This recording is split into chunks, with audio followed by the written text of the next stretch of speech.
bir ülkenin haritadan tamamen silinmesi için devasa bir dünya savaşına veya nükleer silahlara ihtiyaç yoktur. Bazen tek gereken şey yanlış bir yatırım ve milyonlarca sivrisinektir. Bugün dünyanın en güçlü yapılarından biri olan Birleşik Krallığın, yani İngiltere ve İskoçya birleşmesinin nasıl başladığını biliyor musunuz? Koskoca bir ülkenin iflas etmesiyle. İskoçya, bağımsızlığını savaş meydanlarında değil, Panama ormanlarında bir startup projesine tüm milli servetini yatırıp kaybederek İngilizlere teslim etmek zorunda kaldı. 1690'ların sonundayız. Avrupa'da büyük bir imparatorluk yarışı var. İspanya, İngiltere ve Fransa, Amerika kıtasını ve deniz yollarını paylaşarak devasa zenginliklere ulaşıyor.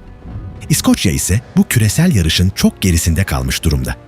Ekonomisi tarıma dayalı, soğuk ve zorlu iklimi yüzünden halkı fakirlik içinde.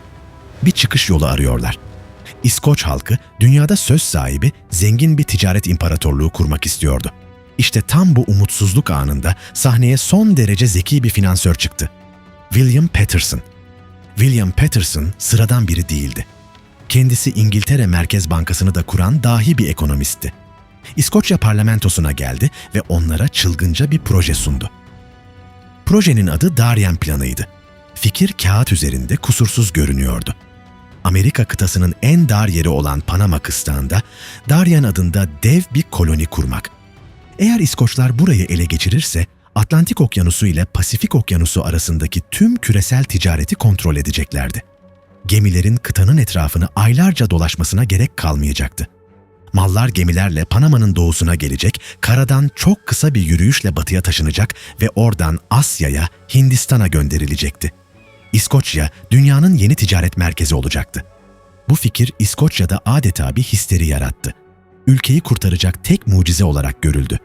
Projeyi finanse etmek için İskoçya Şirketi adında devasa bir fon kuruldu. Başlangıçta İngiliz ve Avrupalı yatırımcılar da fon sağlamak istedi. Ancak İngiliz kralı William, kendi ticaret şirketlerinin zarar görmesinden korkarak buna kesin bir yasak getirdi. Dışarıdan yabancı sermaye bulamayan İskoçlar pes etmedi. İnanılmaz bir ulusal gurur dalgasıyla projeyi tamamen kendi ceplerinden, kendi öz sermayeleriyle finanse etmeye karar verdiler. Soylular devasa topraklarını ipotek ettirdi, tüccarlar tüm birikimlerini verdi. Köylüler ve denizciler ceplerindeki son meteliği bu şirketin hisselerini almak için yatırdı. Sonuç tam bir çılgınlıktı. O dönem İskoçya'daki toplam likit sermayenin, yani ülkedeki dolaşan tüm paranın tam %20'si tek bir projeye bağlandı. Bütün bir ulus, bütün servetini kumar masasına koymuş ve zarları atmıştı. 1698 yılının Temmuz ayında 5 devasa gemi dolusu insan umutla yola çıktı. Gemilerde 1200 hevesli kolonicinin yanı sıra Panama'daki yerlilerle ticaret yapmak için getirdikleri ürünler vardı. Yün battaniyeler, taraklar ve incik boncuk. Ancak İskoçlar tropikal bir iklimin ne demek olduğunu bilmiyordu. Ekvator sıcağında yerlilere kalın yün battaniye satmayı planlamaları daha başından ne kadar hazırlıksız olduklarının kanıtıydı. 4 aylık zorlu bir okyanus yolculuğunun ardından Kasım ayında Panama'ya, Darien Körfezi'ne ulaştılar. Karşılarında harika bir ticaret rotası ve zenginlik görmeyi bekliyorlardı. Ama onları bekleyen şey geçilmez, kalın bir yağmur ormanı, çamur deryası ve ölümcül bataklıklardı. Yine de pes etmediler, Yeni Edinburgh adını verdikleri yerleşkeyi kurmaya başladılar. Bölgedeki yerliler dost canlısıydı ama İskoçların getirdiği yün battaniyelere veya aynalara hiç ihtiyaçları yoktu. Zengin olma ve ticaret umutları ilk günden tamamen suya düştü. Ancak asıl felaket ticaretin çökmesi değildi. Panama ormanları, İskoçların bağışıklık sisteminin o güne kadar hiç tanımadığı ölümcül düşmanlarla kaynıyordu. Sivrisinekler. Sıtma ve sarı humma kampı hızla esir aldı. Tropikal hastalıklar o kalın kıyafetler içindeki yetersiz beslenen İskoçları birer birer yere sermeye başladı. Ölüm oranı o kadar korkunç bir hıza ulaştı ki kampta her gün ondan fazla kişi ölüyordu. Hastalıktan o kadar bitkin düştüler ki mezar kazacak güçleri bile kalmamıştı. Hastalıklar yetmezmiş gibi bir de açlık baş gösterdi. İskoçya'dan getirdikleri erzaklar nemden çürümüştü. Etraflarında yemyeşil bir doğa vardı ama ne yiyeceklerini bilmiyorlardı. Yakınlardaki İngiliz kolonilerinden yardım ve yiyecek satın almak istediler.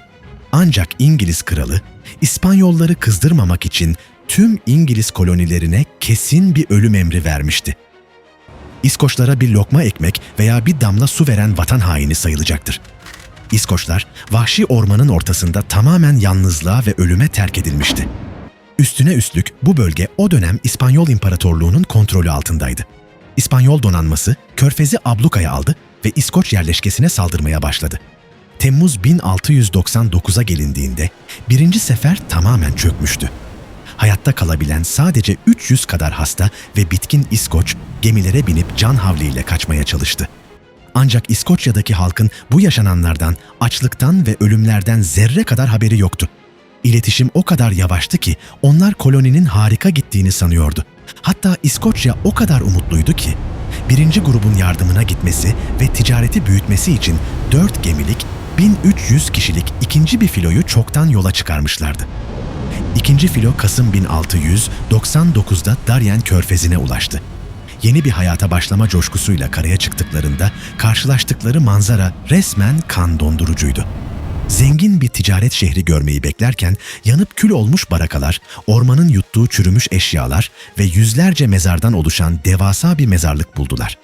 Yeni gelenler ne yapacağını şaşırdı. Maalesef onlar da aynı kaderi paylaşmaya başladı.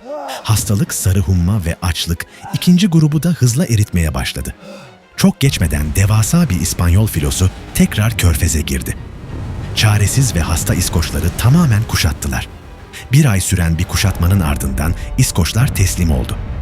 İspanyollar bu zavallı ve ölmek üzere olan insanlara acıdı ve sadece hayatta kalanların gemilerine binip ülkelerine dönmelerine izin verdi. Darien projesi kesin olarak ölmüştü. Yola çıkan o devasa, gururlu kervandan binlerce kişiden sadece bir avuç insan İskoçya'ya dönebildi. Haberler Edinburgh'a ulaştığında ülke kelimenin tam anlamıyla şoka girdi. Sadece sevdiklerini, kocalarını, oğullarını kaybetmemişlerdi.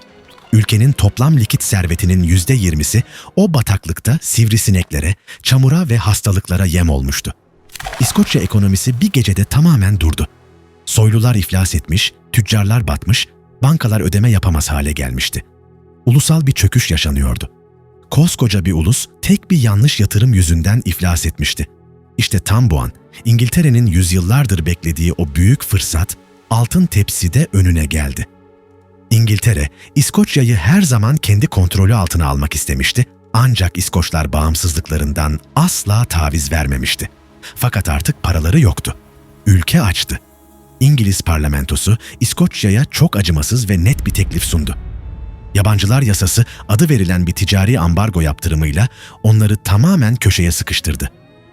Teklif şuydu: İngiltere, Darien projesinde batan o devasa paranın tamamını İskoç yatırımcılara geri ödeyecek. Yani ülkeye dev bir mali kurtarma paketi verecekti. Ancak bu paranın, bu kurtarma operasyonunun çok ağır bir bedeli vardı. İskoçya kendi parlamentosunu feshedecek, İngiltere ile birleşecek ve bağımsızlığından sonsuza dek vazgeçecekti. İskoç halkı bu teklife büyük bir öfkeyle karşı çıktı. Sokaklarda isyanlar başladı. İngiltere'ye lanetler yağdırıldı. Asla satılmak istemiyorlardı. Ancak ülkeyi yöneten soylular ve politikacılar aynı zamanda Darien projesinde tüm servetlerini kaybeden insanlardı. İflas etmişlerdi ve acilen nakit paraya ihtiyaçları vardı. Rüşvetler dağıtıldı, gizli anlaşmalar yapıldı. Soylular kendi kaybettikleri şahsi servetlerini İngiliz altınıyla kurtarmak için ülkelerinin bağımsızlığını masaya sürdüler. Ve nihayetinde 1707 yılında Birleşme Yasası imzalandı. İskoç parlamentosu kapandı. İskoçya ve İngiltere Büyük Britanya adıyla tek bir ülke oldu. Dünyanın kaderini değiştiren, üzerinde güneş batmayan imparatorluk haline gelecek olan modern Birleşik Krallık işte bu acımasız ekonomik krizin ve iflasın üzerine kuruldu. İskoç yazar Robert Burns bu acı ihaneti yıllar sonra şu meşhur sözlerle tarihe kazıdı: İngiliz altını karşılığında satın alındık ve satıldık. Darien projesi sadece bir ticaret girişimi değildi.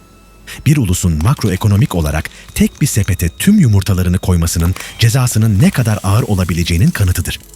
Coğrafyayı ve iklimi hafife almanın faturası tarihte hiçbir zaman bu kadar yüksek olmamıştır. Altın ve küresel ticaret hayaliyle gidilen Panama ormanları sadece devasa bir bataklık ve binlerce isimsiz mezar taşı bıraktı. O sivrisinekler İskoç askerlerini öldürmekle kalmadı, İskoçya'yı bağımsız bir devlet olarak haritadan sildi. Yüzlerce yıl sonra aynı Panama kıstağında o hayal edilen büyük ticaret yolu gerçekten açılacaktı. Ancak İskoçların hayal ettiği gibi karadan yürüyerek değil, ünlü Panama Kanalı ile. Panama Kanalı, dünya deniz ticaretini baştan aşağı değiştirdi. O devasa kanal inşa edilirken de 10 binlerce işçi tıpkı İskoçlar gibi sarı humma ve sıtmadan ölecekti. İskoçların vizyonu aslında yüzlerce yıl ilerisini görüyordu. Yer seçimi kusursuzdu, ticaretin kalbinin orada atacağını biliyorlardı. Sadece zamanları ve teknolojileri yetersizdi. Finans dünyasında çok iyi bilinen bir söz vardır. Piyasada haklı olmakla çok erken haklı olmak arasında iflas etmek gibi çok ince bir çizgi vardır.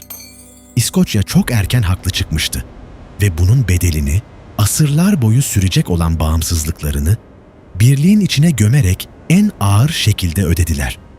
Tarihteki büyük sınırların ve Birleşik Devletler'in sadece kanlı savaş masalarında değil, karanlık finansal iflas masalarında da çizildiğini asla unutmayın.